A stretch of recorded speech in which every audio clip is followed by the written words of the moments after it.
Finally আজকে আমি তোমাদের সাথে শ্রীমঙ্গলের লাস্ট ব্লগ শেয়ার করতে চলেছি। এই ভিডিওটা ছিল আমাদের শ্রীমঙ্গলের শেষ দিনের ব্লগ। ওইদিনও আমরা প্রতিদিনের মতোই সকাল সকালই হচ্ছে একদম রেডি হয়ে বাসা থেকে বের হই। আর আমাদের ব্যাগপত্রগুলো অলরেডি আগেই সিএনজিতে ওঠানো হয়েছে।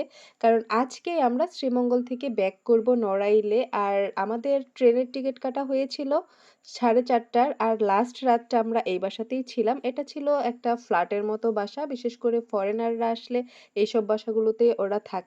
আর নাদিম ভাইয়ের যেহেতু পরিচিত লোক ছিল এখানে, সেক্ষেত্রে লাস্ট রাতটা আমরা এখানেই ছিলাম। যে বাসাটা আমার খুবই ভালো লেগেছে। আর এখন আমরা যাচ্ছি নাস্তা করতে। আমরা একদম রেডি হয়ে বের হয়েছি, কারণ সারাদিন কাছে যে ঘোরার জায়গাগুলো আছে সেগুলো আমরা ঘুরবো।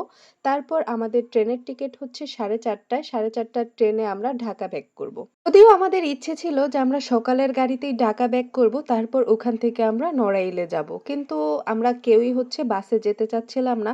আসার সময় রাস্তায় এত পরিমাণ জ্যাম ছিল যে আমাদের পাক্কা 13 ঘন্টা সময় লেগে গিয়েছিল শ্রীমঙ্গলে এসে পৌঁছাতে। সেজন্য আমরা চাচ্ছিলাম ট্রেনে যেতে, যার জন্য হচ্ছে আমরা বিকালের ট্রেন পাই আর হচ্ছে তখনকারই টিকিট কাটা হয়। তো এখানে সকালে নাস্তা করার জন্য আমরা আবার পানশিতে চলে এসেছিলাম। আর মৌলভীবাজারের ভিতরে কিন্তু পানশির অনেকগুলা শাখা রয়েছে। তো আমরা যেখানেই ঘুরতে গিয়েছি পানশির একটা না একটা শাখা পেয়েই গিয়েছি। আর খাওয়া-দাওয়াগুলো আমরা সেখান থেকেই করে নিয়েছি। তো এখানে কাছাকাছি একটা শিশু পার্ক ছিল। তো আমরা হচ্ছে ভাবলাম, যেহেতু আমাদের হাতে অনেকটা সময় ছিল প্রায় সারাদিনই, তাই আমরা কাছাকাছি যে জায়গাগুলো ছিল সেগুলো একটু ঘুরে নিচ্ছিলাম। এই পার্কটার ভিতরের এরিয়া খুব একটা বেশি ছিল না। ছোটখাটো একটা পার্ক ছিল। বাচ্চাদের জন্য বিশেষ করে বেশ ভালো ছিল। মানে ওরা তো ভালোই খেলতেছিল, দুষ্টামি করতেছিল। আর আমাদের সময়টাও কেটে যাচ্ছিল। লাস্ট দিন আমাদের মেইন ফোকাস ছিল যে জাস্ট আমাদের সময়টা কাটাতে হবে। আমরা এখানে ওখানে যাবো, একটু বসে থাকবো। জাস্ট সময়টা কাটলেই হবে। তারপর 4:30 বাজলে তখন হচ্ছে আমরা স্টেশনে চলে যাবো। আর এখানে একটা দোলনার উপরে ২ ভাই, মানে কি একটা অবস্থা! দোলনাটা যদি ছিঁড়ে পড়ে যেত মানুষের কাছে কি একটা লজ্জায় পড়তে হতো। যাই হোক, এখানে আমরা হাঁটাহাঁটি করতেছিলাম, একটু ঘুরতেছিলাম। আর লাস্ট দিন এত পরিমাণ গরম ছিল যেখানে ঠান্ডা পানি পেয়ে আমি একটু হাঁটাহাঁটি করতেছিলাম। আর তারপর এখন আবার আরেকটু দূর গেলেই হচ্ছে এখানে একটা ছোটখাটো চিড়িয়াখানা আছে, যেটার নাম হচ্ছে বাংলাদেশ বন্যপ্রাণী সেবা ফাউন্ডেশন। এটা ছোটখাটো একটা চিড়িয়াখানার মতোই, ভিতরে সাপ, তারপর হরিণ, পাখি এটা ওটা আরকি অনেক কিছুই আছে। তো ভিতরে আসলাম। আর এই দেখো, এটা আমার খুব পছন্দের একটা পাখি। এই পাখিটার নাম হলো ইমু পাখি, যেটা আমাদের বাড়িতেও একটা আছে। আমরা রেখে এসেছি, সাথে করে নিয়ে আসিনি। তো এখানে আসার পর এই ইমু পাখিটাকে দেখে আমি ভাবতেছিলাম যদি পাখিকে নিয়ে আসতাম তাহলে ওর কাছে রেখে চলে যেতাম। মানে দুজনকে একসাথে কত সুন্দর লাগতো দেখতে। পরে অবশ্য আবার ভাবলাম যে না, ওকে নিয়ে আসলে এখানে রেখে গেলে আবার আমি ওকে মিস করতাম। ভালোই হয়েছে। তো এখানে একটা ময়না পাখি ছিল, যে ওর নিজের নাম নিজেই বলতেছিল ময়না, ময়না। শুনতে ভালোই লাগতেছিল। তো এরকম আরো অনেক পাখি ছিল এখানে। আর এই দেখো, এই হচ্ছে একটা ভাল্লুক। মানে ভাল্লুকটা শুধু হাঁটতেছিলই, গোল হয়ে শুধু হাঁটতেছিল। এখানে একটা ঈগল পাখি ছিল, তারপর হরিণ ছিল। মানে অনেক কিছুই ছিল মোটামুটি। চিড়িয়াখানাটা একদম ছোট থাকলেও অনেক কিছুই ছিল। আমাদের যেমন ঢাকাতে মিরপুর চিড়িয়াখানা আছে, এটা তো অনেক বেশি বড়। আর এটা ছোট থাকলেও মোটামুটি ভালোই জিনিস রেখেছে ভিতরে। আর এই তো এদিকে হাসান আবার ওর এক্স এর সাথে একটু গল্প করতেছিল। তাই আমি বলতেছিলাম, দেখো তোমাকে অনেকদিন পর দেখার পর কিভাবে তোমার মুখের দিকে তাকিয়ে আছে। মনে মনে ভাবতেছে যে এতদিন তুমি কোথায় ছিলা, একটু ভালোমতো দেখা সাক্ষাৎ করে যাও।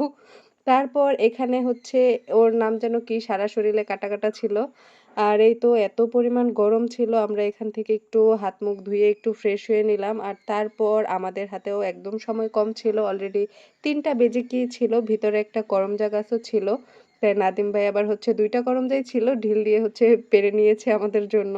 তো আমরা এখানে করমজা খেয়ে তারপর এখন আবার আমরা চলে এসেছি পানশির হচ্ছে আরেকটা শাখাতে। এটা হচ্ছে স্টেশন থেকে একদমই কাছে। আর আমরা যেহেতু খাওয়া-দাওয়ার পরে হচ্ছে জার্নি করতে হবে, সেজন্য আমরা একদম হালকা পাতলা খাবার নিয়েছিলাম।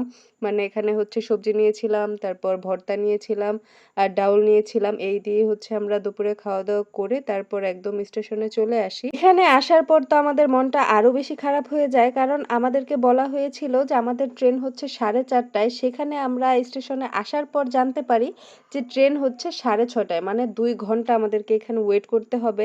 মানে কি করব, এদিকে ট্রেন আসছিল, বাট আমাদের ট্রেন আর আসছিল না। সেজন্য আমরা অপেক্ষা করতেছিলাম। এখানে তো আমরা হচ্ছে ফুচকা খাচ্ছিলাম, ঝালমুড়ি খাচ্ছিলাম, বাচ্চাদেরকে এই কি হাওয়াই মিঠা কিনে দিচ্ছিলাম। মানে এভাবেই আমাদের সময়গুলো পার করতেছিলাম। ফাইনালি 6:30 বাজে আর আমাদের ট্রেনও চলে আসে। ফাইনালি আমরা ট্রেনে উঠি আর ঢাকার উদ্দেশ্যে রওনা দেই। এই তো আমরা বসেছিলাম। এমন সময় আমাদের চোখের সামনে এমন একটা ঘটনা ঘটে, মানে এই যে পাশের সিটে যে ভাইয়াটা বসে থাকে উনি হচ্ছে ইউরোপের কোনো একটা জায়গাতে থাকে। উনি দেশে আসছে হচ্ছে বেড়াতে।